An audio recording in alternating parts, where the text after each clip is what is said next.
ఇలా మనం చదువుకున్నటువంటి ఈ యొక్క కీర్తనల గ్రంథము 9 వచనాన్ని ఒకసారి చదువుదాము. న్యాయ విధులను బట్టి ఆయన దీనులను నడిపించును, తన మార్గమును దీనులకు నేర్పించును. యెహోవా చేసిన నిబంధనను ఆయన నియమించిన శాసనములను గైకొనుచు వారి విషయములో యెహోవా త్రోవలన్నీ కూడా కృపాసత్యములునై ఉన్నవి. చాలు ప్రియులారా, చదవబడిన మాటల్లో న్యాయ విధులను బట్టి ఆయన దీనులను నడిపించును. ప్రియులారా, మనం కలిగిన దేవుడు ఎవరు అనంటే ఎక్కడో ఒక చోట ఒక మూల ఆయన కూర్చుండి నేను ఇక్కడికి మాత్రమే పరిమితం, ఎప్పుడు నేను ఇక్కడే ఉండిపోతాను, ఇదే నా డ్యూటీ, ఇక మీరు ఎలా జీవిస్తారో జీవించండి, ఎప్పుడైనా నేను అవసరమైతే నా దగ్గరకు వచ్చి నన్ను కలుసుకోండి అని చెప్పి దేవుడు అనబడినటువంటి ఆయన ఒక ప్రాంతానికి ఒక ప్రదేశానికి ఆయన ఎప్పుడు పరిమితుడు కాడు.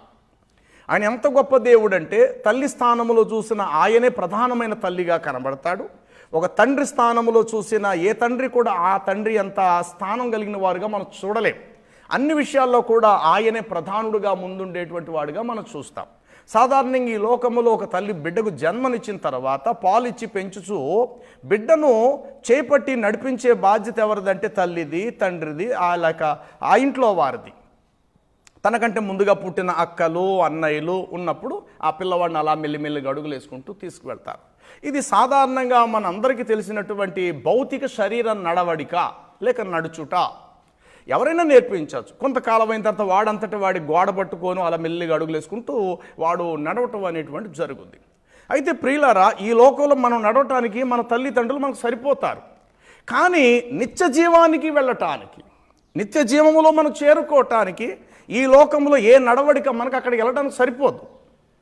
అక్కడికి వెళ్ళటానికి మరొక దారి ఉంది, అక్కడికి వెళ్ళటానికి మరొక మార్గం ఉంది. ఆ మార్గంలో ఆయన మాత్రమే నడిపించగలుగుతాడు తప్ప మరెవరూ నడిపించలేరు. అందుకే మన 23వ కీర్తనలో అనుకుంటాం కదా, శాంతికరమైన మార్గములలో ఆయన నన్ను నడిపించున్నాడు. తర్వాత అంటాడు కదా,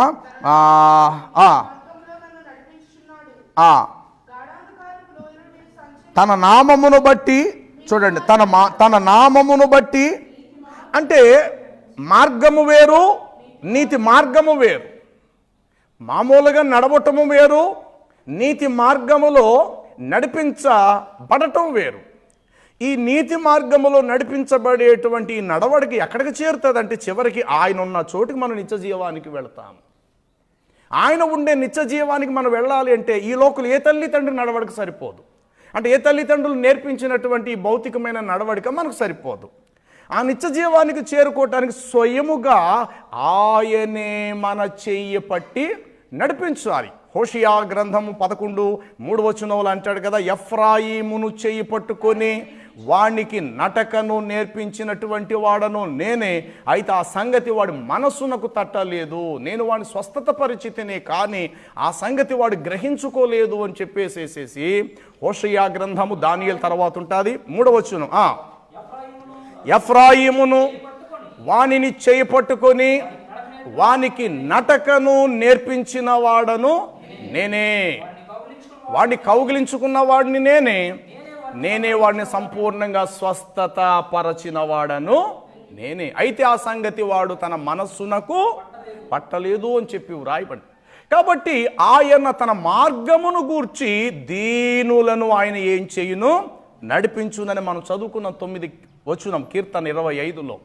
తన మార్గమును గూర్చి ఆయన పాపులకు ఉపదేశించును, దీనులను ఆయన చెయ్యపట్టి నడిపించును.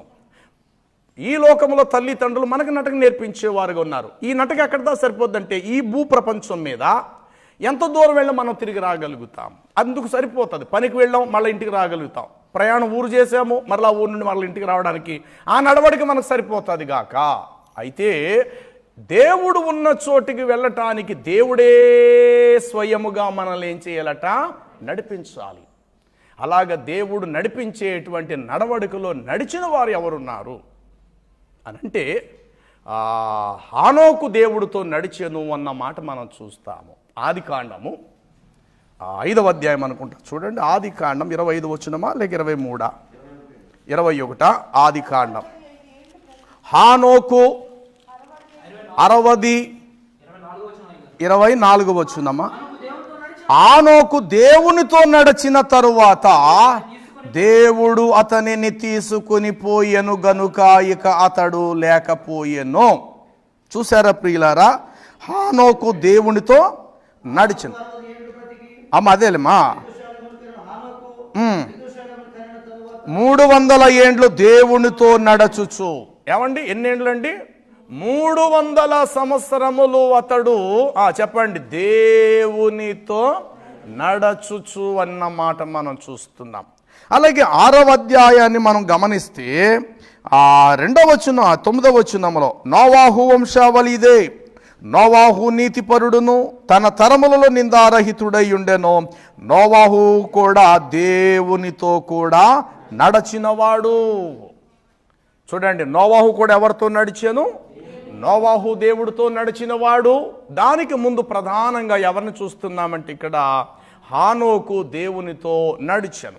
హానోకు అనేటువంటి మాటకు అర్థము ఉపదేశకుడు. చెప్పండి, హానోక్ అనేటువంటి మాటకు అర్థం ఏంటంటే ఉపదేశకుడు లేక ప్రతిష్ఠించబడిన వాడు అనేటువంటి హిబ్రూ భాషలో ఆ మాటకు సంపూర్ణ అర్థం ఉపదేశకుడు.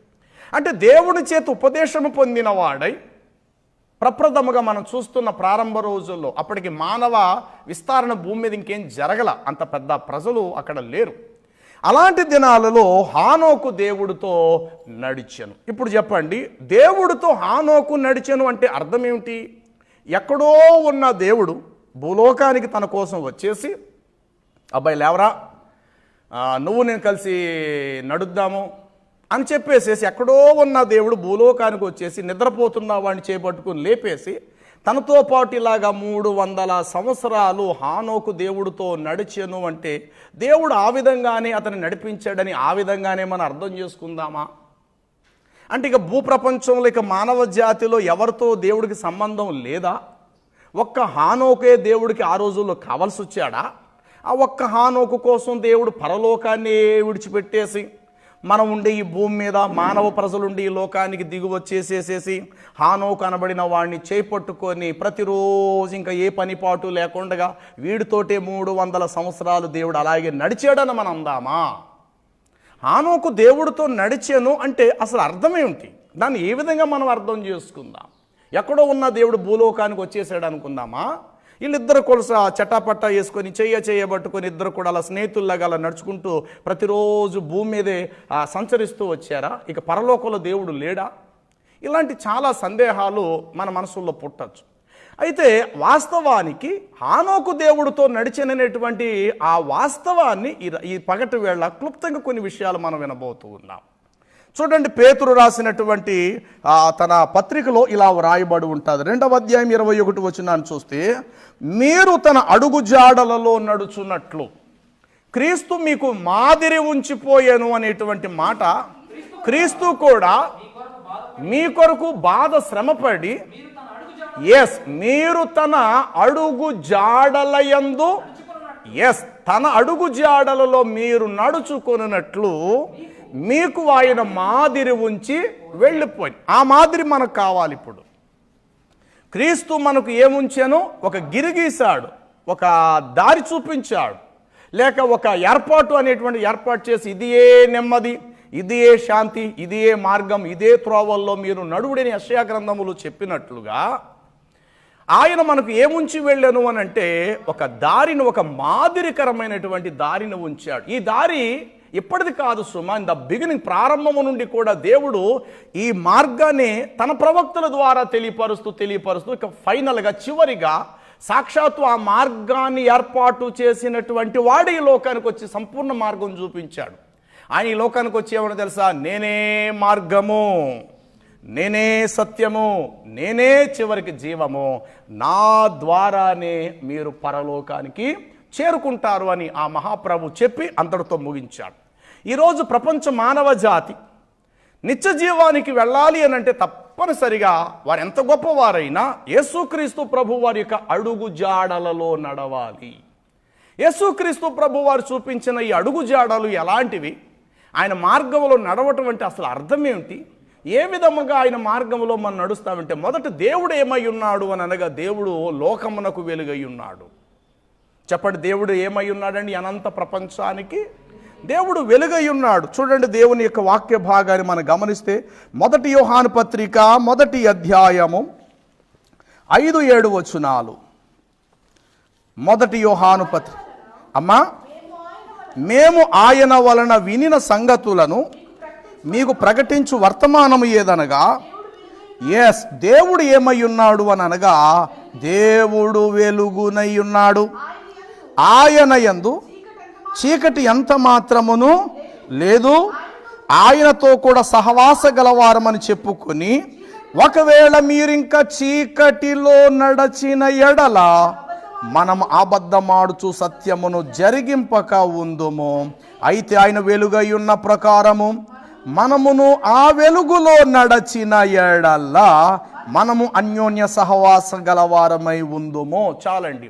అంటే హానోకు దేవుడితో నడిచాను అని అంటే అర్థం ఏంటంటే, అతడు వెలుగు మార్గములో నడిచాను. లోకములో 2 రకాల వెలుగు. సూర్యుని యొక్క వెలుగు, అలాగే మన ప్రకృతిగా మనం జ్ఞానాన్ని బట్టి విద్యుత్ సదుపాయం ద్వారా ఇది కూడా వెలుగు. కానీ బైబిల్ చెప్తుంది, నిజమైన వెలుగు ఉండేను, అది లోకములోనికి వచ్చి ప్రతి మనుషుని వెలిగించును. ఈ వెలుగులన్నీ అస్తమిస్తాయి, ఈ వెలుగులన్నీ చీకటైపోతాయి. సూర్యుడు చీకటైపోతాడు. మనం సొంతంగా కనిపెట్టుకుని ఈ విద్యుత్ సదుపాయం, పవర్ కట్ అయిపోయిన, తీగులు కట్ అయిపోయిన, ఆ కరెంటు చీకటైపోతుంది. కానీ నిజమైన వెలుగు ఉండేను, అది లోకములోనికి వచ్చి ప్రతి మనిషిని వెలిగించును. ఆ వెలుగు మార్గములో హానోకు నడుచుకున్నాడు. అందుకే ఎఫెసీ పత్రికలో మనం చదివితే అక్కడ ఇలా వ్రాయబడి ఉంటుంది. 5వ అధ్యాయం 10వ వచనం చూడండి. ఎఫెసీ పత్రిక, గనుక ప్రభువుకు ఏది ప్రీతికరమో దానిని పరీక్షించుచు వెలుగు సంబంధుల వలె అది ఎలా నడుచుకొనుడి. ఇప్పుడు హానోకు దేవుడితో నడిచాను అంటే, ఎక్కడో ఉన్న దేవుడు భూలోకాన్ని పనిగట్టుకొని వచ్చేసి, అబ్బాయి లగరా అని చెప్పి చేపట్టుకొని తనతోటే మిగతా ప్రపంచాన్ని విడిచిపెట్టేసి దేవుడు అతనితోటే నడిపించుకుంటూ తీసుకెళ్ళిపోయాడని ఆ విధంగా మనం అర్థం చేసుకోవద్దు. హానోకు దేవునితో నడిచాను అని అంటే అర్థం ఏంటంటే, దేవుడు వెలుగై ఉన్నాడు. వెలుగులో నడిచిన ఎడల మనం అన్యోన్య సహవాసం గల వారమే ఆయన కుమారులు అని అనిపించుకుంటాము. అందుకని ఎఫెసీ అక్కడ 5:10 ఏం చెప్పాడు అక్కడ, గనుక ప్రభువుకి ఏది ఇష్టమో, ప్రీతికరం అనే మాటకు అర్థం ఏంటంటే ప్రభువుకి ఏది ఇష్టమో దానిని జాగ్రత్తగా పరీక్షించుచు వెలుగు సంబంధుల వలె నడుచుకురుడి. ఎప్పుడైనా మనం గుర్తించామా అసలు ప్రభువుకి ఏది ఇష్టం?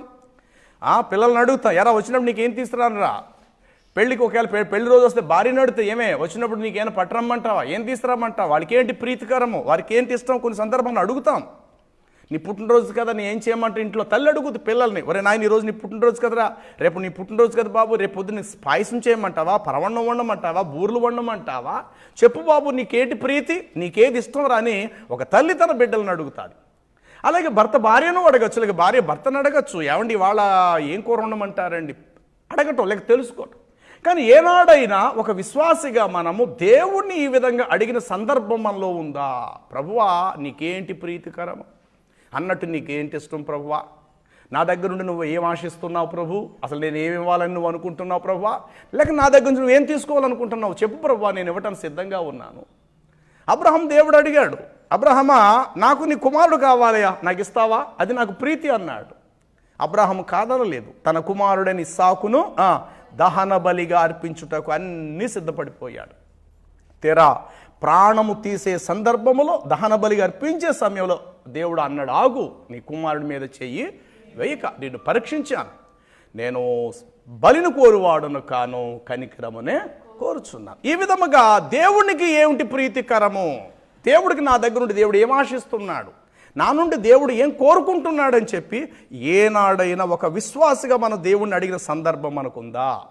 తెల్లారితే దేవుని యొద్ద నుండి బోర్డు మనం ఆశిస్తాం, ప్రభువా ఈరోజంతా నాకు కాపుదల, ఈరోజంతా నాకు సహాయం చేయి, ఈరోజంతా నీ సన్నిధి నాతో, ఈరోజు నా పిల్లలు స్కూల్కి వెళ్తున్నారు, కాలేజీలకు వెళ్తున్నారు, లేకపోతే పరీక్షలు రాస్తున్నారు, ప్రభువా నువ్వు తోడుండు, ఈరోజు నా వ్యాపారంలో తోడుండు, నేను తినే అన్నపానాల్లో తోడు, ఆయన ఎప్పుడు చూసినా ఆయన యొద్ద నుండి మనం కోరుకోవటమే జరుగుతుంది తప్ప ప్రభువుకి ఏది ప్రీతికరము దానిని పరీక్షించుచు వెలుగు సంబంధుల వలె నడుచుకొనుడి. హానోకు దేవునితో నడిచిననే మాటకు అర్థం ఏంటంటే దేవుని అభిప్రాయాలు తాను నెరవేర్చేవాడుగా ఉన్నాడు.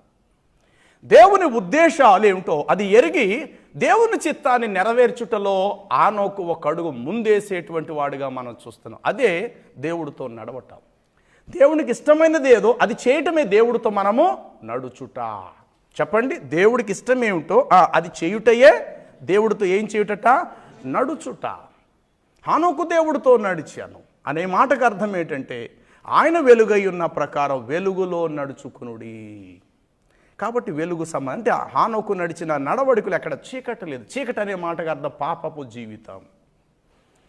చీకటి అనగా ఇహలోక సంబంధమైన బ్రతుకు. కేవలం ఇహలోకం కోసమే నేను పుట్టాను, ఈ లోకాన్ని అనుభవించడానికే పుట్టాను, ఈ లోకం ఎంతైనా నేను జీవించాలని చెప్పి ఈ లోకం మీద మమకారాలు పెంచుకొని బ్రతకలేదు. ఈ లోకము అశాశ్వతమైంది. అందుకే మనం తినే ప్రతిరోజు పదార్థం మనకు ఒక హెచ్చరిక చెప్పుద్ది. ఏంటంటే ఒక అబ్బాయి, నువ్వు తిన్న ఆహారం ఎంతోసేపు నీ కడుపులో ఉండదురా. శుభ్రమైన దానిగా లోపలికి వెళుతుంది, నిషిద్ధమైన దానిగా బయటకు వస్తుంది. ఆఖరికి నీ శరీరం కూడా ఇంతే.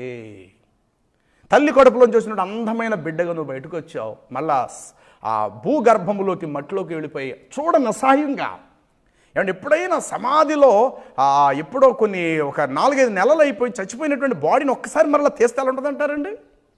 సహించగలుగుతాం? ఆ దుర్వాసన, ఆ దుర్గంధము, ఆ శరీరం మీద పురుగులు కిటకిటకిటకిటలా ఆడుతూ అవయవాలన్నీ తినేసి ఉంటే ఆ దేహాన్ని చూడటానికి నిజంగా మనం సహించలేం. మరి తల్లి కడుపులో నుండి తాజాగా శుభ్రంగా అందమైన దొండ పండులాగా బిడ్డ బయటకు వస్తే ఆ బిడ్డను ఎత్తుకుని ఎంత ముద్దాడేస్తాం మనం. ఇది ప్రారంభ స్థితి. చివరి స్థితి ఏమిటంటే మట్టిలోకి వెళ్ళిపోయిన మానవ రూపం మరొక రూపంలో మారిపోతుంది. కడుపులోకి వెళ్ళే ప్రతి సరుకు కూడా తాజాగానే వెళ్తుంది మన కడుపులోకి. శుభ్రమైన కమ్మటి పెరుగు, ఏమంటే ఖరీదైనటువంటి శుభ్రమైన భోజనం, ఇవన్నీ వెళుతున్నాయి. ఆ తర్వాత పోతే అది మరలా వ్యర్థంగానే బయటకు పోతుంది. దాన్ని బట్టి మనం ఏమర్థం చేసుకోవాలి తెలుసా? కొంతకాలానికి నా జీవితం కూడా ఇంతే కదా. శుభ్రమైనది లోపలికి వెళ్ళింది, నిషిద్ధమైన దానిగా అది కడుపులోంచి బహిర్భూమిలోకి వెళ్ళిపోను అన్న వాక్యంలో ప్రభువే సెలవిచ్చాడు. కాబట్టి మన జీవితం కూడా ఈరోజు ఎలా ఉన్నాం, రేపటి రోజు మన జీవితము ఇంతే కదా. ఇలాంటి జీవితం కోసము ఇదే శాశ్వతం అనుకుంటూ ఈ లోకం మీద మోజు మమకారాలు పెంచుకుంటూ ఈ లోకంలోని ఏదో పెద్ద గొప్ప చేసేయాలని, ఈ లోకంలో గొప్ప జీవితం జీవించాలని ప్రయత్నాలు చేయబాకండి అని అంటూ దేవుడు అంటాడు, వెలుగు సంబంధుల వలె మీరేం చేయాలి? నడుచుకోండి. ఈ లోకంలో ఉంటూ ఈ లోకం అంటని వారుగా ఉండండి. ఈ లోకంలో బ్రతుకుతూ ఈ లోకం నాది కాదు అన్నట్టు జీవించండి. తెల్లారితే కొందరందరూ కూడా ఇదే నా జీవితం, ఈ లోకమే నాకు జీవితం అన్నట్టుగా ఈ లోకం మీద ఎక్కడ లేని మమకారాలు పెంచేసుకుంటారు.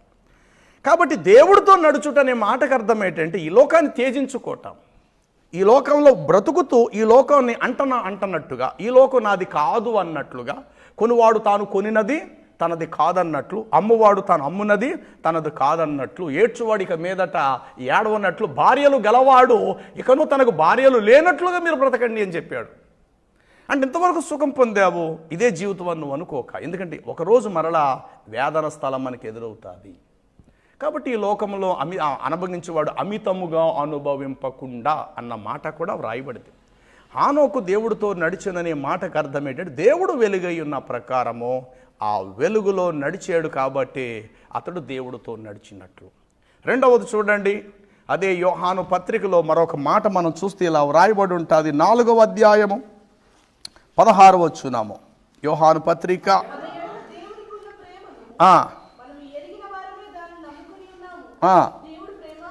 దేవుడు రెండోది ఏమై ఉన్నాడంటే దేవుడు ప్రేమాస్వరూపి అయి ఉన్నాడు. చెప్పండి, దేవుడు ఏమై ఉన్నాడు? నెంబర్ 1, దేవుడు ఏమై ఉన్నాడు? వెలుగై ఉన్నాడు. వెలుగులో నడుచుకొనిన ప్రకారం అని చెప్పి మనం చదువుకున్నాం. రెండవది, దేవుడు ఏమై ఉన్నాడు? ప్రేమాస్వరూపి అయి ఉన్నాడు. అదే ఎఫెసీ పత్రిక 5వ అధ్యాయము చూడండి. ఎఫెసీ పత్రిక 5వ అధ్యాయం 1-2 వచనాలు. కావున మీరు ప్రియులైన పిల్లల వలె దేవుని పోలి నడుచుకొనుడి. క్రీస్తు మిమ్ములను ప్రేమించి పరిమళ సువాసనగా ఉండుటకు మన కొరకు తన్ను తాను దేవునికి అర్పణముగాను బలిగాను అప్పగించుకొనెను. అలాగునే మీరు ప్రేమ కలిగి, దట్స్ ఆల్, అంతే. హానోకు దేవుడితో నడిచెను. ఎలా నడిచాను? నెంబర్ 1, అతడు వెలుగులో నడిచాను అంటే అర్థం ఏంటి? దేవుడితో నడిచినట్టే. రెండవది, దేవుడు ఏమై ఉన్నాడు? ప్రేమస్వరూపి ఉన్నాడు. కాబట్టి ప్రేమ కలిగి నడుచుకునండి. ప్రేమలో ఏమి లేదంటే శిక్షించే గుణము లేదు, ప్రేమలో కపటం దాచుకునే గుణము లేదు, ప్రేమలో క్షమించలేనంత కఠోరత్వము లేదు. ప్రేమలో ఉన్న గుణమే క్షమించుట. ప్రేమలో ఉన్న గుణము అతడు ఎంతటి దుర్మార్గుడనైనా సిలువలో ఉన్న దొంగను ప్రభు ప్రేమించి క్షమించినట్లుగా. ప్రేమ మనకేం చూపిస్తుందంటే క్షమాపణ నేర్పిస్తుంది. ప్రేమ ఎవరి మీద పగపెట్టుకోదటండి. ప్రేమ మత్సరపడదు, ప్రేమ డంబముగా పడదు, ప్రేమ అమర్యాదగా ప్రవర్తించదు, స్వప్రయోజనాన్ని విచారించదు. ప్రేమ దుర్నీతి విషయమే సంతోషపడక సత్యము విషయములో అది సంతోషించును.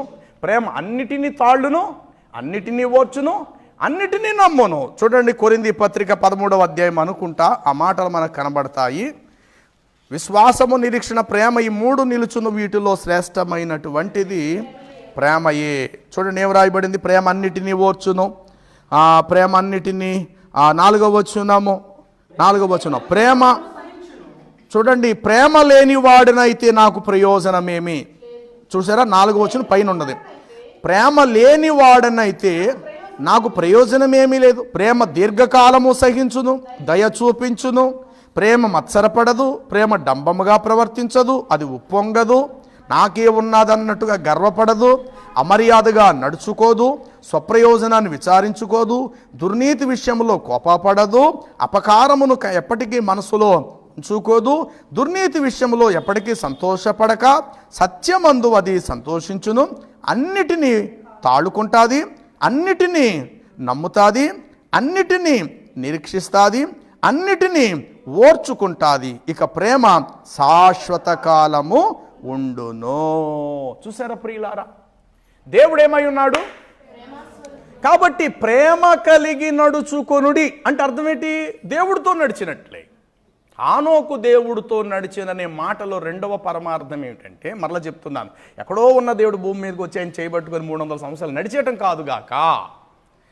లేక నన్ను అలా అర్థం చేసుకుంటే మనకు అది వ్యర్థమైపోతుంది. వాస్తవం ఏమిటంటే దేవుడు వెలుగై ఉన్నాడు, ఈ లోక మాలిన్యము తనకు అంటకుండగా వెలుగు మార్గములో నడిచాడు. కాబట్టి దేవుడితో ఆయన నడిచాడు. దేవుడు అతనిని తీసుకొని వెళ్ళిపోయిన కాబట్టి హానోకికను లేకపోయాను. రెండవది, దేవుడు ఏమై ఉన్నాడు అనంటే దేవుడు ప్రేమస్వరూపి ఉన్నాడు. ప్రేమ యందు నిలిచున్నవాడే ఆయన దేవుని యందు నిలిచున్నవాడు.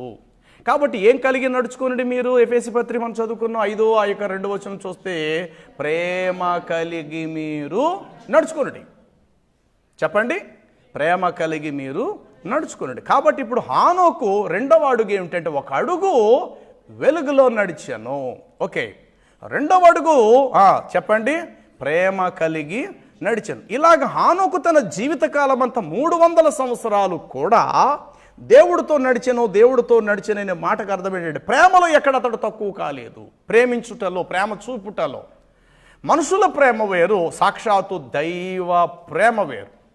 మనుషుని ప్రేమ అంతంత మాత్రం, దేవుని ప్రేమ శాశ్వత కాలము నిలుచును.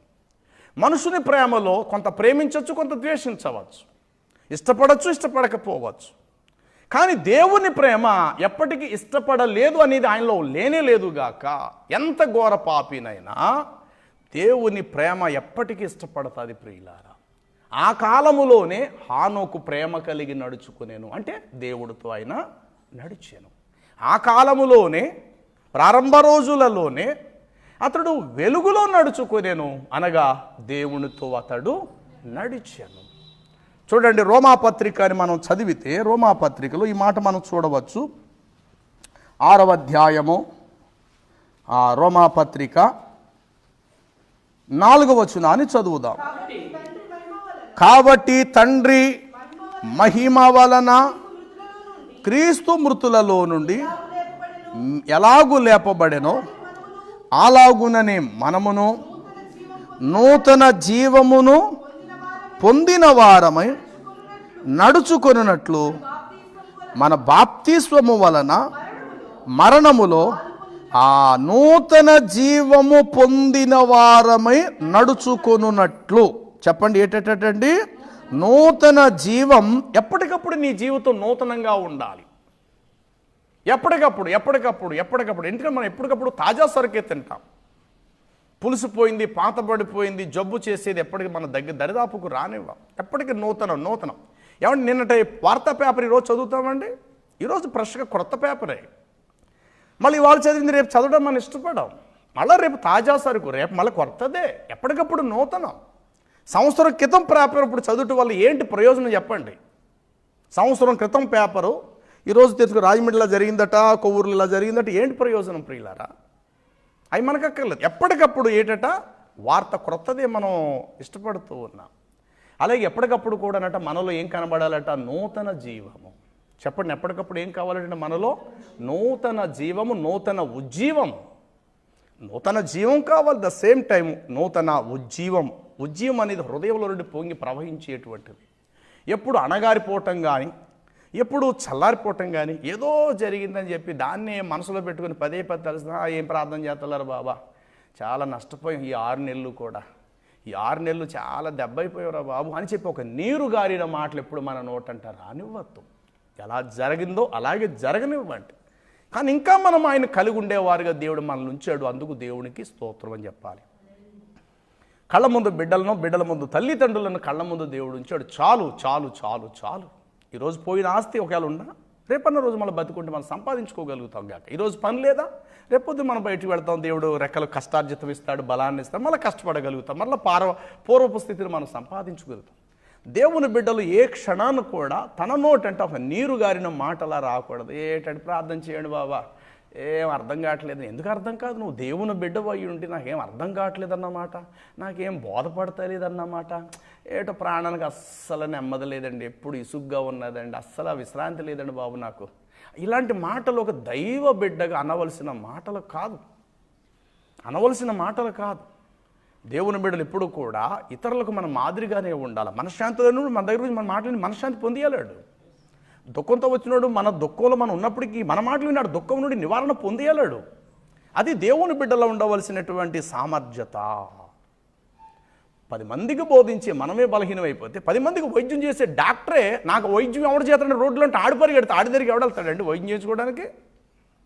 డాక్టర్ అన్నవాడు చేతులు దండబెట్టి బాబో నన్ను బతికించండి. ఇప్పుడు డాక్టర్ దగ్గరికి మనం వెళ్ళి ఏం ప్రయోజనం చెప్పండి? ఆడికి దిక్కు లేనప్పుడు.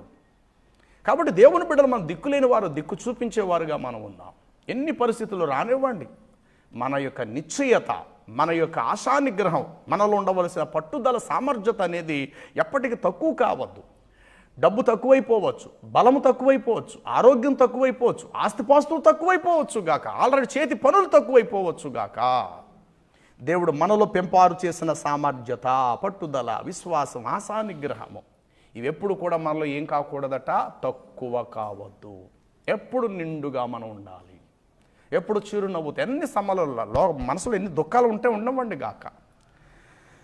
దేవుని యొక్క ప్రేమతో ఆ చిరునవ్వు కలిగిన వారు కానీ, ఆప్యాయత అనేటువంటిది ఇతరులతో మనం మాట్లాడినప్పుడు అబ్బా దేవుని బిడ్డలు కాబట్టి చూడండి వాళ్ళు ఎంత చక్కగా అంత నవ్వుకుంటూ సంతోషంగా ఉన్నారు అన్న ఆ హృదయంలో ఆనందం అనేది ఎప్పుడు కూడా మనలో తక్కువ కానివ్వద్దు. ఈరోజు పనులు ఉండొచ్చు, ఉండకపోవచ్చు గాక.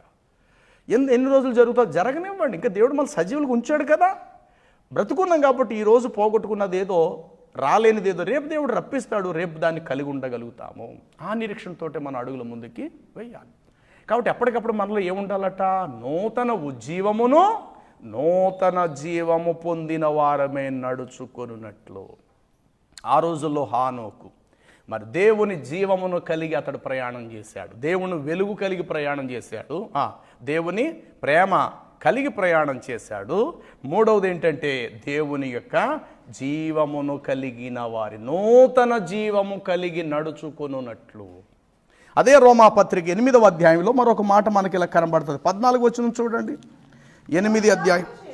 అమ్మా, దేవుని ఆత్మ చేత ఎందరూ నడిపించబడతారో దేవుని కుమారులనై ఉన్నారు. చాలండి, దేవుని ఆత్మ చేత. ఎస్ అంటే ఇప్పుడు హానోకు దేవుడితో నడిచెను అంటే అర్థం ఏంటి? దేవుని ఆత్మ సహాయము చేత అతడు నడిచాడు. ప్రియులరా, దేవుని ఆత్మ నువ్వు కలిగి ఉన్నప్పుడు నువ్వు ఒక వ్యక్తివి కాదు సున్నా, నువ్వు 2 అయి ఉన్నావు. దేవుని ఆత్మ నీతో లేనప్పుడు, దేవుని ఆత్మ లేకపోవటం అనేది ఎప్పటికీ ఉండదు గాక. రెండోది, కొత్తగా దేవుని ఆత్మ అప్పుడప్పుడే నీ మీదకి దిగువ రావటం అనేది కూడా జరగదు గాక. ఏనాడైతే నీటి మూలంగా నమ్మి బాప్తీసం పొంది కన్నీటితో నీ పాపాలను ఒప్పుకున్నావో, పశ్చాత్తాపపడ్డావో, ప్రభువా ఈ రోజు నుండి నువ్వు నాకు కావాలి తండ్రిగా, నేను నీ కుమారుడుగా కుమార్తె ఉండబోతున్నా అని చెప్పి ఆ బాప్తీసం పొందినప్పుడు ఆ నదిలో నుండి కన్నీటితో ఎప్పుడైతే నువ్వు ఒడ్డుకు చేరుకుంటున్నావో ఆ దినమే పరిశుద్ధాత్మ అనేటువంటి వరమును మీరు పొందిరి. చాలు. ఆ ఆత్మ ఎప్పుడు కూడా నిరంతరము నీతో నీతో నీతో నీతో నీతో నువ్వు సమాధికి వెళ్ళే వరకు కూడా ఉంటుంది. మధ్యలో ఏ కారణం చేతైనా కొంత అవిధేయత కలిగినప్పుడు దావీదు అంటాడు, దేవా నీ ఆత్మ నా యొద్ద నుండి తీసివేయక, సమ్మతి గల మనసు మరల నాకు ఇచ్చి నన్ను కాస్త హెచ్చరించి దృఢపరిచి నన్ను బలపరచు ప్రభువా. హిస్సోపుతో నా పాపములు కడుగు హిమము కంటే తెల్లగా ఉండినట్లు నన్ను శుద్ధి చేయ ప్రభు అని వేడుకున్నాడు దేవుణ్ణి. అంటే కొన్ని సందర్భాలు తీసేసే పరిస్థితి కూడా వస్తుంది ఆత్మ. ఎందుకనంటే మన విధేయతను బట్టి. కాబట్టి ఇప్పుడు ఆనాడు కూడా హానోకు ఏం కలిగి ఉన్నాడు అని అంటే దేవుని ఆత్మ చేత నింపబడిన వాడే దేవుని ఆత్మను కలిగి అతడు అడుగులు వేయటం ప్రారంభించాడు. ఈనాడు కొన్ని చోట్ల ఎంత గోలగా ఉంటుందంటే దేవుని ఆత్మ అంటే కంజూరు కొడితే డ్రమ్ము కొడితే ఏదో దిగి వచ్చేసినట్లు. కొంతమంది పిచ్చి పాటలు, పరిశుద్ధాత్ముడా మా మధ్యకిరా ఆయన అంటే వారు ఎదవల్లారనే మీ మధ్య ఉన్నారా అంటాడు ఆయన. ఎక్కడ ఇద్దరు ముగ్గురు నా పేరుటున్న వారి మధ్యలో నేనే ఉన్నానని ఆయన అంటుంటుంటే ఎంత దేవుణ్ణి అవమానపరుస్తున్నారంటే ఈ కొంతమంది తెల్లగొడ్డలు వేసుకునేటువంటి వీళ్ళందరూ కూడా పరిశుద్ధాత్ముడా దిగిరా దిగిరా, ఇదిగో పరిశుద్ధాత్ముడు మన మధ్యకు వస్తున్నాడు, అందరు స్వాగతం, అందరు చప్పలు కొడదాం పరిశుద్ధ, ఏదో ఒక అధికారి లోపలికి వచ్చినట్లు. అప్పటి వరకు రాలేనటువంటి ఎవడో ఒక మినిస్టర్లు ఇదిగో లోపలికి వస్తున్నాడు, అందరూ లేచి నిలబడదాం అన్నట్లుగా అంత వల్గరిగా పరిశుద్ధాత్మను దుఃఖపరిచే సంఘాలు చాలా ఉన్నాయి ప్రియులారా. దయచేసి అలాంటి సంఘాలను చూసి దయచేసి మోసపోకండి. ఏదో అరుపులు అరిస్తే పరిశుద్ధాత్ముడు వచ్చేస్తాడు, రంకులు వేయటం, అటు నుండి ఇటు నుండి దొర్లుపోవటం అలాంటివి చేయబాకండి. అలాంటి సంఘాలు చాలా ఉన్నాయి బయట. వాక్య ప్రత్యక్షత లేని వాళ్ళు ఇలాంటి అరుపులతోటే కాలయాపన చేస్తూ ఉంటారు. నిజమైన వాక్య సత్యం అనే పునాది మీద కట్టబడిన వారు ఏనాడైతే తాను బాప్తిస్మం పొందారు యేసుక్రీస్తు ప్రభు ద్వారా ఆయన నామమున, ఆనాడే పరిశుద్ధాత్మ అనే వరమును మీరు పొందిరి. ప్రభు యేసునందు బాప్తిస్మం పొందుడి, అప్పుడు పరిశుద్ధాత్మను వరమును మీరు పొందారు. అది ఎప్పటి వరకు ఉంటాడో పరిశుద్ధాత్ముడు నీలో అంటాడు, యుగ సమాప్తి వరకు సదాకాలం నేను మీతో కూడా ఉన్నాను అన్నాడు. ఆయన మీతో ఉండును, మీలో ఉండును, పాపమును గూర్చియో నీతిని గూర్చియో తీర్పును గూర్చి ఒప్పింపచేయు ఆత్మ మీలో ఎప్పుడూ ఉండును. ఈరోజు ఆదివారం మాత్రం మన మధ్యకు వస్తాడు, సోమవారం వెళ్ళిపోయి పని చూసుకుంటాడు ఆయన. మళ్ళీ ఎప్పుడైనా ఉపవాస ప్రార్థన చేసినప్పుడు డ్రమ్ము కొడితే మళ్ళీ వస్తాడు. అంటే ఇలాంటి అజ్ఞానంగా ఉన్న సంఘాలు ఈనాడు భూమి మీద బోల్డని ఉన్నాయి ప్రియులారా. కనీసం అలాంటి సంఘ ఛాయ కూడా దయచేసి వెళ్ళదు. ఎందుకంటే వాక్య సత్య పునాది వారిలో లేదు. కేవలం అరుపులకే వారు పరిమితం, రంకెలకే వారు పరిమితం. కానీ ఇక్కడ వాక్యం ఏం చెప్తుందో తెలుసా? దేవుని ఆత్మ చేత ఎందరూ నడిపించబడదు. ఉదయం లేచావు కదా, ప్రార్థన చేసావు కదా, కాస్త ప్రభు పాదాల దగ్గర మౌనంగా ఉండు. ప్రభు ఈ దినము నేను చేయవలసిన పనేమిటి ప్రభు? ఈ దినము నేను నీకు మహిమ తీసుకురావాలంటే నేనేం చేయాలనుకుంటున్నావో అది నా చేత చేయించుకో ప్రభు. నిన్ను మోసే ఒక గాడిద పిల్లని నేను, నా చేత నువ్వేం చేయాలనుకుంటున్నావో చేయించు ప్రభు అని చెప్పేసి ప్రార్థన నువ్వు ఎంతసేపు చేసుకుంటావు చేసుకో.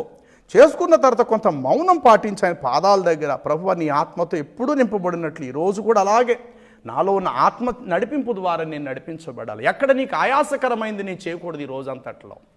ఎక్కడ నీకు దుఃఖం కలిగించటం కానీ, ఒకవేళ కడుపుకు కూడి లేకపోయినా నోటి మాటతో కనీసం ఎక్కడ కూడా నేను దుఃఖపరచటం కానీ, నేను బాధపరచటం లాంటి విషయాలు కానీ ఏనాడు కూడా నా మనసుల్లో, నా తలంపుల్లో కూడా రానియదు. ఈ రోజంతా నన్ను నువ్వు ఎలా నడిపించాలనుకుంటున్నావో నడిపించు ప్రభువా. ఈ రోజంతా ఇదిగో నన్ను నేను పూర్తిగా నీ చేతులకు అప్పగించుకుంటున్నాను. నీ నడిపింపు నాకు దయచేయి. నా మాట ద్వారా కానీ, నా తలంపుల వలన కానీ ఎక్కడ నీకు గాయం కలగకూడదు ప్రభువా అని చెప్పి లేచిన తర్వాత ప్రార్థన చేసిన తర్వాత ఆ దినమంతా దేవుని మహిమార్థంగా నువ్వు, ఎందుకంటే నువ్వు వెళ్ళబోయి దేవుడి దగ్గరికి వెళ్ళబోతున్నావు కాబట్టి దేవుడికి ఎప్పుడు మన ఇష్టలుగా ఉండాలా. దేవుడిని బాధపరిచి దేవుడి దగ్గరికి మనం వెళ్ళిపోలేం. ఆయన తప్పించుకుంటూ పరలోకంలో మనం ప్రవేశించలేం. ఆయనకి ఇష్టమైతేనే మనం పరలోకానికి వెళ్తాం. ఆయన వద్దు, నువ్వు రావాల్సిన అవసరం లేదు, నువ్వెవరో రావటానికి, నీ బ్రతుకు బాగోలేదంటే మనం ఎవరండి ఆయన దగ్గరికి వెళ్ళడానికి? సరిపోతామా మనం? ఈ లోకల్ ఒక మినిస్టర్ గారి దగ్గరికి వెళ్ళడానికే మనకు రూల్స్ లేవు, వెళ్ళడానికి అంత అర్హత మనకు లేదు. ఆయన రండి అని అంటే మనం వెళతాం. మరి ఆయన దగ్గరికి వెళ్ళాలంటే బ్రతికినంతకాలం ఆయనకి ఇష్టలుగా మనం జీవించగలగాలి. కాబట్టి ఉదయం లేచిన తర్వాత, ప్రార్థన అయిన తర్వాత కొంత ఆయన సన్నిధిలో కనిపెట్టి, ప్రభు ఈ దినమంతా కూడా నీ ఆత్మ ద్వారా నేను నడిపింపు నడవాలి ప్రభు, నేను వండుకునే పదార్థము అది ఏదైనా అది నీకు అంగీకారం కావాలి. నేను మాట్లాడే ప్రతి మాట నీకు అంగీకారం కావాలి. ఈరోజు నేను వేసే ప్రతి అడుగు కూడా అది నీకు అంగీకారం కావాలి. నీకు ఇష్టంగానే ఈ రోజంతా నేను ముగించాలి. నీకు ఇష్టంగా ఉంటూ ఈరోజు ఈ దినమును నేను ముగించుకోవాలి ప్రభు అనంటూ ప్రభువులోకి వచ్చిన తర్వాత ఒక నూతన పాఠాన్ని మనం నేర్చుకోవాలి. ఇది విధానం. ఏదో హిందూ దేవుడి దగ్గరికి వెళ్ళి ఇలాగ ఆరతులు ఇచ్చేసి పూలు పెట్టి ఇలాగనేసి ఇలా అనుకుంటాం. అందులో ఏమీ లేదు. అది కేవలం వట్టి నిర్జీవం. కానీ ఇక్కడ అలా కాదు. ప్రార్థన చేసిన తర్వాత కొంత సమయం దేవుడి దగ్గర కనిపెట్టి దేవుని నడిపింపుకు నీవు అప్పగించుకోవాలి. ఆ రోజు ఉదయం అయిన తర్వాత నువ్వు చీపురుగడతో నువ్వు విల్లెత్తుడుగాక, బట్టలు ఉతుక్కోగాక, దేవుని ఆత్మతో ఏ స్థానంలో నువ్వు ఉన్నా దేవుని ఆత్మ నువ్వు కలిగే ఉండాలి. కలిగే ఉంటాం. ఎప్పుడు మనం దూరం అయిపోవటం అనేది లేదు. ఆ రోజు కూడా దేవుని ఆత్మకు దుఃఖం కలిగించి ఏ పని కూడా నీవు చేయటానికి వీల్లేదు. కాబట్టి ఎందరూ దేవుని ఆత్మ చేత నడిపించబడుదురో వారు దేవుని కుమారులైన. మరలా వారు భయపడుటకు వారు దాస్యపు ఆత్మను పొందలేదు, కానీ దత్తపుత్ర ఆత్మను పొందిరు కనుక ఆ ఆత్మను కలిగిన వారమే అబ్బా తండ్రి అని మొరపెట్టు తన కుమారుని ఆత్మను మనం పొందుకొని ఉన్నామని ఆ కింద వచనాల్లో చెప్పబడినది. కాబట్టి ప్రియులారా, దేవుని ఆత్మతో ఆనాడు హానోకు ఏం చేయబడ్డాడు? నడిచాడు. అదే దేవుడితో నడవటం. ఎన్నొచ్చాయి మనకి ఇక్కడ? 4 విషయాలు. నెంబర్ 1, వెలుగులో నడిచాను. నెంబర్ 2, ప్రేమ కలిగి నడిచాను. నెంబర్ 3, నూతన జీవము పొందిన వారమై నడుచుకొనున్నట్లు, అది కూడా నడిచాడు ఆనకు. 4వది వచ్చేసరికి ఇక్కడ అంటాడు కదా, దేవుని ఆత్మ చేత అతడు నడిపించబడను. చూడండి, కొలసీ పత్రిక 2వ అధ్యాయము 6వ వచనము.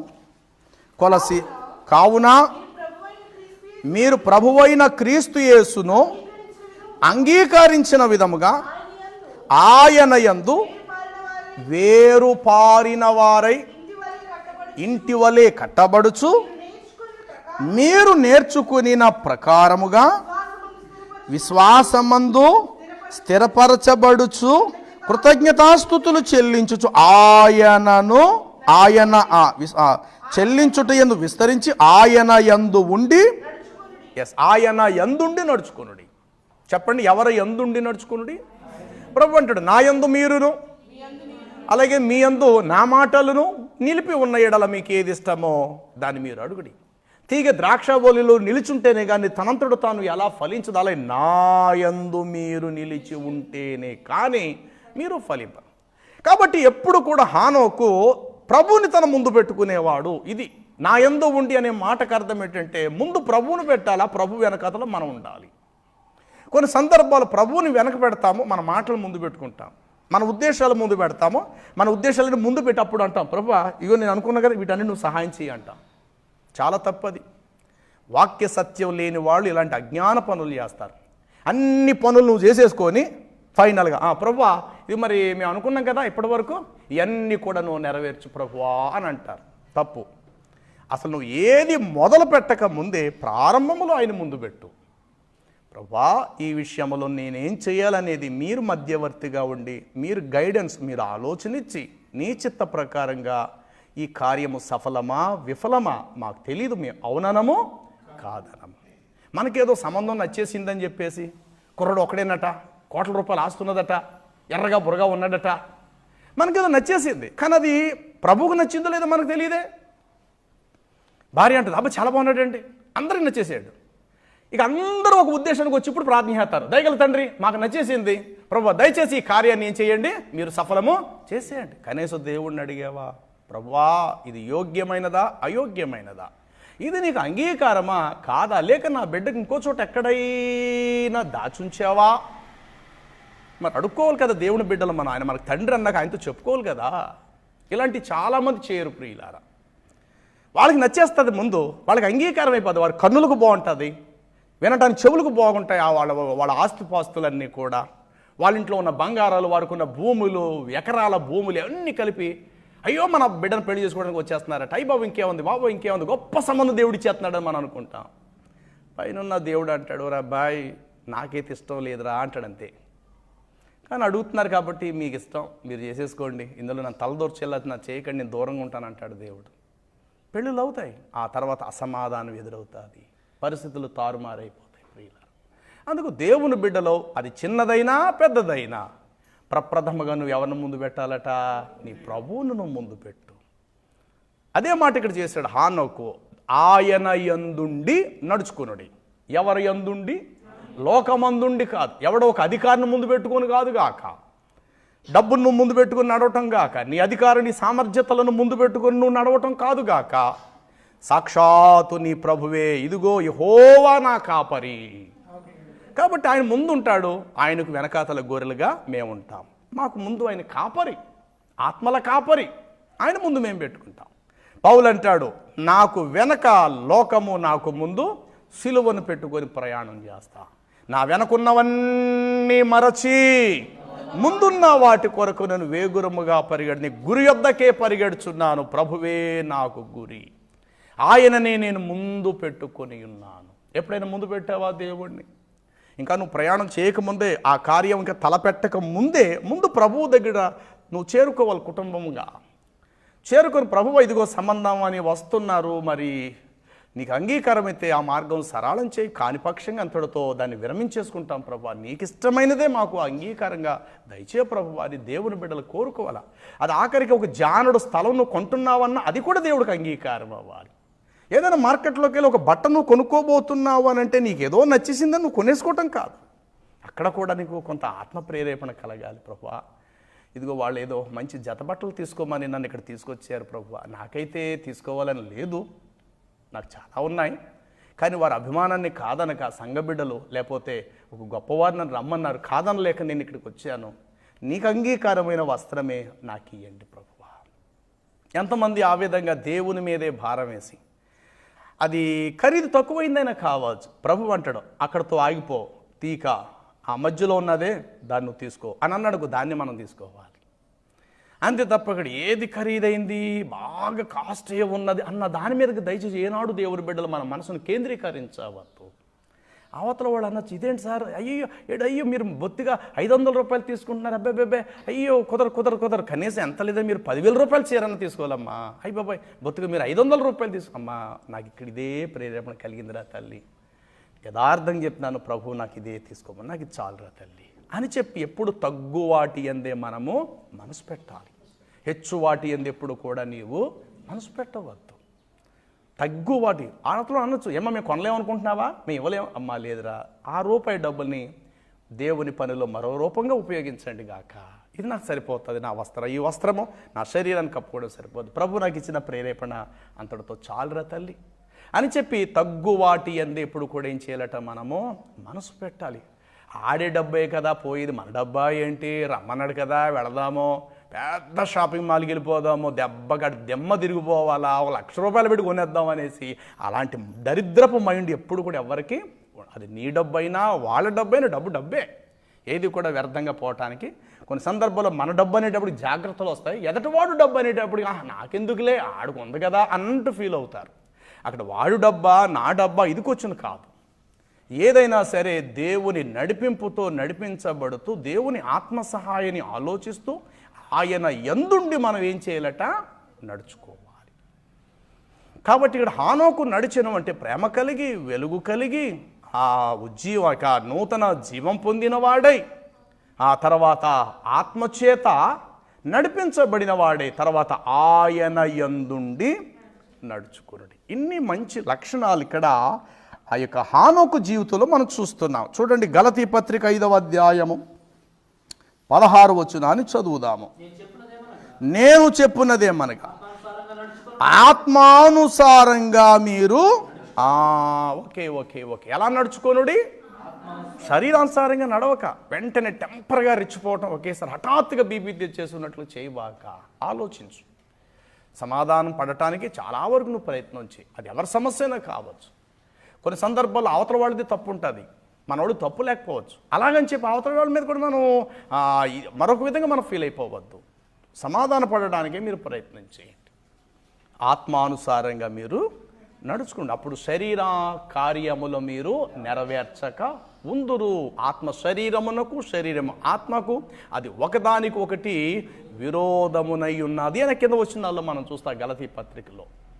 కాబట్టి ఎలా నడుచుకోనుడి, ఆత్మానుసారంగా నడుచుకోనుడి. కాబట్టి హానోకు దేవుడితో నడిచాను అంటే అర్థం ఏంటి? ఎక్కడో ఉన్న దేవుడు భూమి మీదకి వచ్చేసి చేయబట్టి నడిపించాడు అలాగే నమ్ముదామా? నో.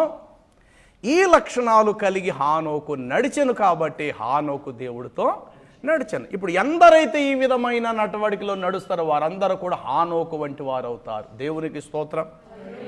హానోకును దేవుడు తీసుకొని పోయెను కనుక అతడికి లేకపోయాను. ఎస్, అలాగే నువ్వు దేవుని యొద్దకు, నేను కూడా దేవుని యొద్దకు కొనిపోబడాలి అని అంటే ఎలా నడుచుకోవాలట? హానోకు దేవుడితో నడిచాను. అక్కడ ఆదికాండంలో హానోకు దేవుడితో నడిచినన్న మాటే మనకు కనబడుతుంది. కానీ ఎలా నడిచిన అనేటువంటిది తిరిగి కొత్త నిబంధన మొదలు ఈ పత్రికల్లో మనం చదువుతూ ఉన్నప్పుడు పరిశుద్ధాత్మ దేవుడు తెలియపరిచే వివరణే ఇదన్నమాట. ప్రేమ కలిగి నడుచుకొనుడి, వెలుగు సంబంధుల వలె నడుచుకొనుడి. చూడండి, తర్వాత ఫిలిప్పీ పత్రిక 3వ అధ్యాయంలో ఒక చక్కటి మాట ఇలా కనబడుతుంది. 3:16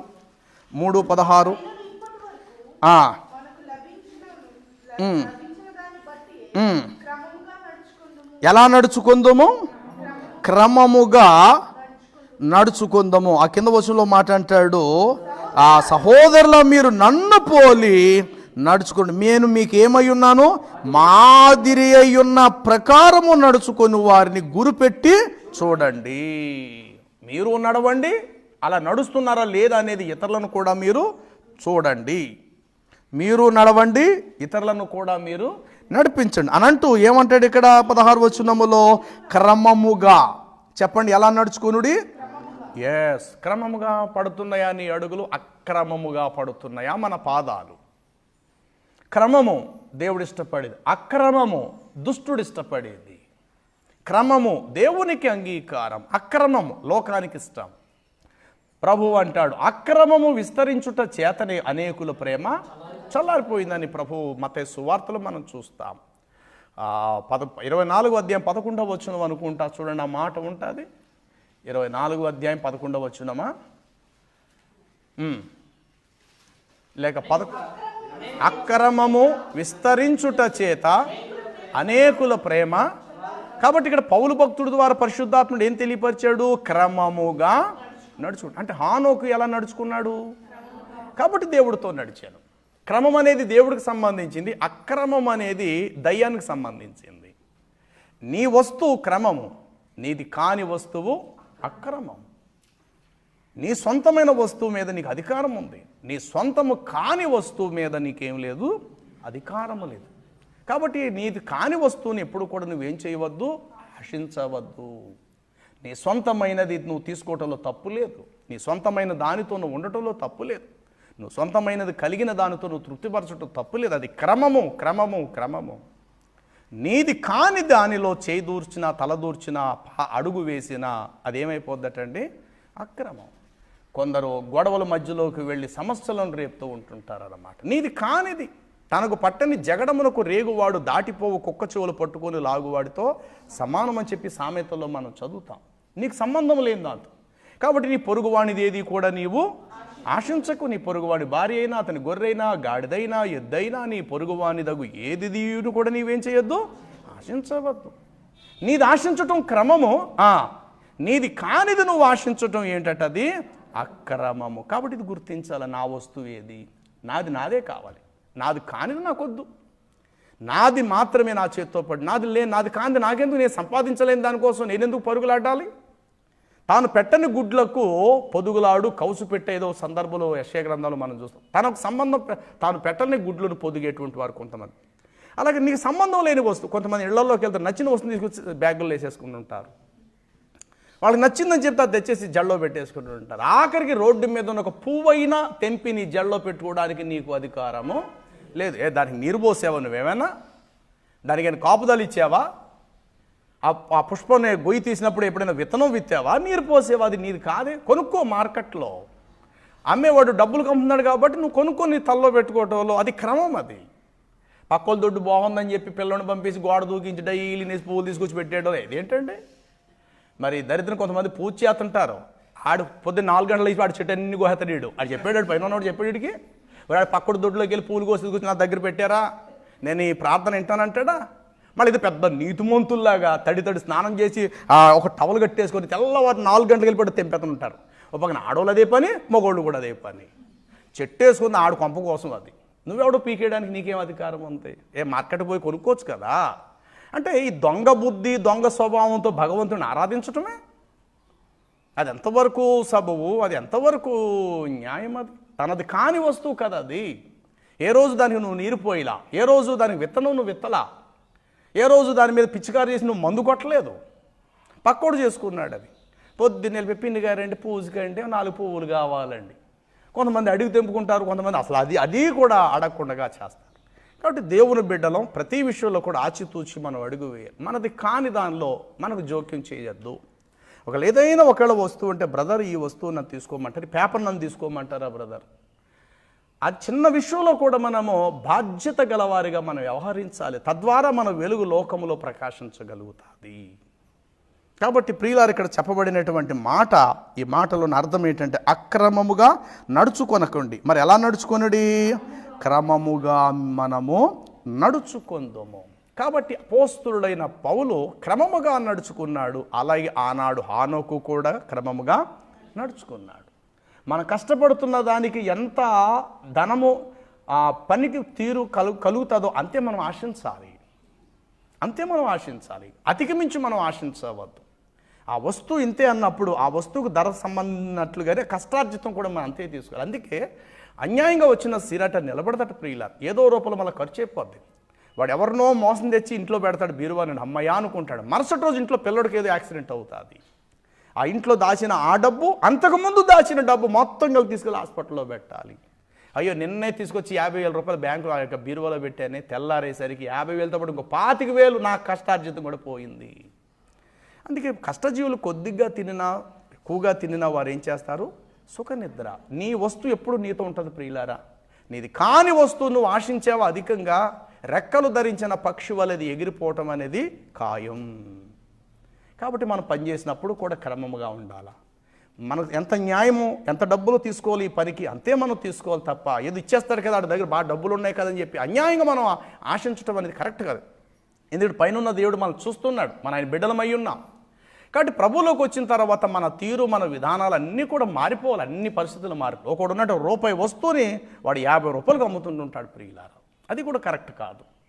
ఎంత మనకు అది పడుతుంది, దీనికి ఎంత మనం లాభాన్ని మనం ఆశించవచ్చు, అది కూడా న్యాయబద్ధంగానే ఉండాలి. అలా చేసినప్పుడే నీ ఇంట్లో ప్రతి కష్టం నుండి దేవుడు తప్పిస్తాడు.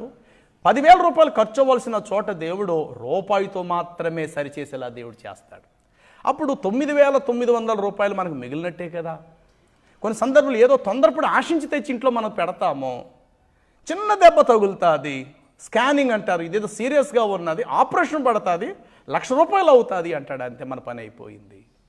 ఇలాంటి దెబ్బలు చాలామంది విశ్వాసులు తినేస్తుంటారు అప్పుడప్పుడు తెలియక, అంటే ఏదో ఆశించి. కాబట్టి ప్రియులారా, ఇక్కడ చెప్పబడినటువంటి మరో మాట ఏమిటంటే మీరు ఎలా నడుచుకునుడి? క్రమముగా నడుచుకునండి. తర్వాత రోమాపత్రిక 13:13లో మనం చూస్తే అక్కడ మరొక మాట ఇలా వ్రాయబడి ఉంటుంది.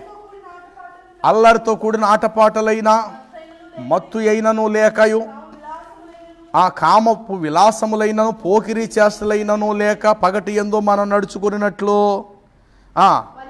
మర్యాదగా నడుచుకొనుదుము. చాలండి, చెప్పండి. మెట్టుకు ప్రభువైన యేసుక్రీస్తును ధరించుకొనిన వారమై. చాలండి. ఎలా నడుచుకుందాము? మర్యాదగా. చెప్పండి, ఎలా నడుచుకుందాము? ఎస్, క్రమముగా నడుచుకొనుడి. చెప్పండి, మర్యాదగా నడుచుకొనుడి. నూతన జీవం పొందిన వారే నడుచుకొనండి. ఆయన యందుండి నడుచుకొనండి. ఆత్మానుసారముగా నడుచుకొనండి. ప్రేమ కలిగి నడుచుకొనండి. వెలుగు సంబంధుల వలె నడుచుకొనండి. ఓకే, ఇవన్నీ కూడా ఆనాడే హానోకు అనేటువంటి దైవజనుడు, ఉపదేశకుడైనటువంటి ప్రతిష్ఠించబడినటువంటి హానోకు ఆనాడు దేవుడితో నడిచెను అనే మాటకు అర్థం ఇవన్నీ ఆ మహానుభావుడు చేసాడనమాట. కాబట్టి పరిశుద్ధాత్మ దేవుడు తన కోసం గ్రంథములో రాయిస్తూ ఏమన్నాడంటే హానోకు దేవుడితో నడిచెను కనుక దేవుడు అతనిని ఏం చేశాను? తీసుకొని వెళ్ళిపోయాను. కాబట్టి ఇక హానోకు లేకపోయిన. చూడండి, ద్వితీయోపదేశకాండం 5వ అధ్యాయంలో చూస్తే ఆయన ఆజ్ఞలను గైకొని ఆయన చిత్త ప్రకారం నడచటమేనట మనకు జ్ఞానం అని చెప్పి 33వ వచనంలో చెప్తాడు. చూడండి, ద్వితీయోపదేశకాండము. కాబట్టి మీరు కుడికి కానీ కనీసం ఎడం వైపునకు కానీ తిరుగక మీ దేవుడైన యెహోవా మీకు ఆజ్ఞాపించునట్లు చేయుటకు జాగ్రత్త పడవలయును. మీరు స్వాధీనపరుచుకొని దేశములో మీరు జీవించుచు మేలు కలిగి దీర్ఘాయుష్మంతులగునట్లు మీ దేవుడైన యెహోవా మీకు ఆజ్ఞాపించిన మార్గములన్నిటిలో అంతే. ఎన్ని చూపించట మనం చదువుకున్నాం చూసారా? వెలుగు సంబంధం, ఆత్మానుసారము, ప్రేమ కలిగి, ఇలాగ మీ దేవుడైన యెహోవా మీకు ఆజ్ఞాపించిన మార్గములన్నిటిలో మీరు నడుచుకొనవలయును. ఇదే ఆనాడు హానోకు చేసినటువంటిది. ఇంకొక మాట చూద్దాం. యెహోషువ గ్రంథము 22వ అధ్యాయం 5వ వచనం, ద్వితీయోపదేశకాండం తర్వాత ఉంటుంది. 22వ అధ్యాయము. అయితే నీవు నీ పూర్ణ హృదయముతోనూ నీ పూర్ణ ఆత్మతోనూ నీ దేవుడైన యెహోవాను నీవు ప్రేమించుచు ఆయన మార్గములన్నిటిలో నడుచుకొనుచు ఆయన ఆజ్ఞలు గైకొనుచు ఆయనను హత్తుకొని ఆయనను సేవించవలసి ఉన్నది. చూసారా? పూర్ణ హృదయముతోనూ పూర్ణాత్మతోనూ నీ దేవుడిని యెహోవాను ప్రేమించుచు ఆయన మార్గములన్నిటిలో మీరు దీనిని ప్రభు మనం చదువుకున్నాం. ఆయన దీనులను నడిపించును, తన మార్గముల గురించి పాపులకు ఆయన ఉపదేశించును. యెహోవా కృపా సత్యములు బట్టి చూడగా ఆయన త్రోవలన్నీయు కృపా సత్యములయ్యన్నావని మనం 10 వచనం 9 వచనం 25 కీర్తనలో మనం చదువుకోగలిగాం. కాబట్టి నీతి మార్గములో ఆయన నన్ను నడిపించుచు ఉన్నాడు, శాంతికరమైన మార్గములో త్రోవల్లో నాకు సేద తీరుస్తున్నాడు అని అంటాడు కదా. కాబట్టి ప్రియులారా, హానోకు దేవుడితో నడిచెను అనే మాటలో ఉన్న పరమార్థం ఏమిటంటే, ఇవన్నీ ఆయన కలిగి ఉండటాన్ని బట్టి అతడు హానోకు దేవుడితో నడిచింది. కాబట్టి స్వయంగా దేవుడు అతన్ని ఏం చేసినట? నిత్య జీవములోనికి తీసుకొని వెళ్ళాను. కాబట్టి మనము కూడా నిత్యత్వములోకి మనం వెళ్ళాలంటే మనం కూడా హానోకునకు గురిగా పెట్టుకోవాలి. అతడు కుటుంబము లేని ఖాళీగా ఉండే వ్యక్తి కాదు సుమా. అతడు భార్య గలవాడు, కుమారులను కుమార్తెలను కనుచు బిడ్డల గలవాడు, కుటుంబ బాధ్యత గలవాడు. కొంతమంది అంటారు ఇన్ని ఉంటే నేనేం అడుగుతాను బాబు, ఇవన్నీ లేకపోతే అంటారు కాస్త ఫ్రీగా ఉంటానేమో, ఎన్ని ఉన్నా సరే తలపోటు. కాబట్టి ఏం నడుస్తామండి అని అనద్దు. కుటుంబ బాధ్యత గలవాడు, లేకపోతే ఆ రోజుల్లో కష్టపడే వ్యక్తిగా కూడా ఉంటే ఉండొచ్చు. ఆయన పనులు గలవాడు, బాధ్యతలు అన్నీ ఉండి కూడా ఆయన దేవుడితో నడిచాను. కొంతమంది పనులు ఉండడాన్ని బట్టి అంటారు ఏం నడుస్తామండి దేవుడితో, తెల్లారితి పనులేమో సరిపోతున్నాయండి, ఇంకెక్కడికి వస్తామండి ప్రార్థనకు, ఉపవాస ప్రార్థన అంటే మేము ఎక్కడ రాగలుగుతాం పాస్టర్ గారు, తెల్లారితి పనులే పనులే పనులే పనులే. ఒక్క నిమిషం మన ప్రాణం పోయిందా పనులన్నీ పక్కన పడేస్తాం. మనం ఎవరు చేస్తారండి ఆ తర్వాత పనులు? ఉన్నాం కాబట్టి ఇది చేస్తున్నాం మన పనులు. కానీ పనులే నువ్వు బాధ్యతగా పెట్టేసుకొని దాని మీద నువ్వు భారం పెట్టేసుకొని చేయక నీ పనులు నువ్వు చేసుకో, కొంత వాటిని పక్కన పెట్టి దేవుడికి ఇవ్వాల్సిన సమయం నువ్వు ఇచ్చుకో. దేవుడినే పక్కన పెట్టి నా పూర్తిగా పనుల్లోనే నువ్వు మునిగిపోయావా? అసలు నువ్వు లేకుండానే వెళ్ళిపోవచ్చేమో. అసలు లేకుండా పోతావేం, పనులు అలా ఉండిపోతాయి, నీ డబ్బులు అలా ఉండిపోతాయి, నీ భూములు అలా ఉండిపోతాయి, నువ్వు సంపాదించిన ఇల్లులు అలా ఉండిపోతాయి. కానీ అన్నీ సంపాదించి నువ్వు ఉండకపోవచ్చు, నేను ఉండకపోవచ్చు, మనం ఉండకపోవచ్చు. కాబట్టి దయచేసి జ్ఞానంగా గుర్తించండి. తెల్లారితే పనులు కదండి, ప్రార్థన ఎక్కడ కుదురుద్దండి. కొన్ని సందర్భాల్లో చూస్తుంటాం ఉపవాస కూటాలు అంటే ఆఖరి రోజు వస్తుంటారు కొంతమంది, ఆఖరి కూటానికి వస్తారు ఫ్యామిలీలతో. ఏం బాబండి 3 రోజుల పనులు కదా అయ్యారు, ఇంకా ఆఖరి రోజు కదండి, ఇంకా అయిపోద్ది కాబట్టి ఆఖరి రోజు వచ్చింది. ఏమంటే అది క్రమం అంటారా? అది మర్యాద అంటారా? దేవుడి దృష్టికి అది న్యాయం అంటారా? ఇప్పుడు నీ ఇంటికి ఒక కలెక్టర్ వచ్చి 3 రోజులు మీరు వచ్చి నా ఇంట్లో ఉండాలంటే మనం ఉండమా? కలెక్టర్ గారు ఆజ్ఞాపిస్తే. లేకపోతే ఒకవేళ ముఖ్యమంత్రి వచ్చాడు అనుకుందాం, మా ఇంట్లో రేపు రోజున ప్రార్థన పెట్టుకుంటున్నాం, మా ఇంట్లో ప్రార్థన పెట్టుకుంటున్నాం, మిమ్మల్ని ప్రేమతో ఆహ్వానించడానికి వచ్చాను, 3 రోజులు బయటికి రండి అని అనుకోండి. ఒక ముఖ్యమంత్రి మనల్నే కనుక, ఎందుకంటే ఆయన ప్రభువుని నమ్ముకున్నాడు కదా. ఒకవేళ మనల్ని అలా రమ్మని అనుకోండి, ఎప్పుడు వెళ్ళిపోతాం చెప్పండి మనం? అమ్మా అడ్వాన్స్కి వెళ్ళిపోతావు, బస్సు ఉన్నా లేకపోతే నడుచుకుంటూనే పోతాం కదండి. ఎందుకని? పిలిచిన వ్యక్తి ఎవడట? ఒక అధికారి. నేనంటాను అంతకంటే మన దేవుడు హీనమైన వాడా? చెప్పాలి, అంతకంటే గొప్పవాడు కదా మన దేవుడు.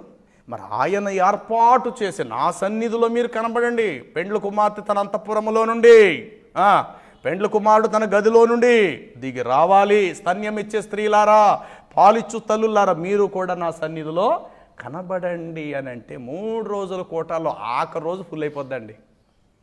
చెప్పండి, ఆఖరి రోజు ఏమైపోద్దటండి?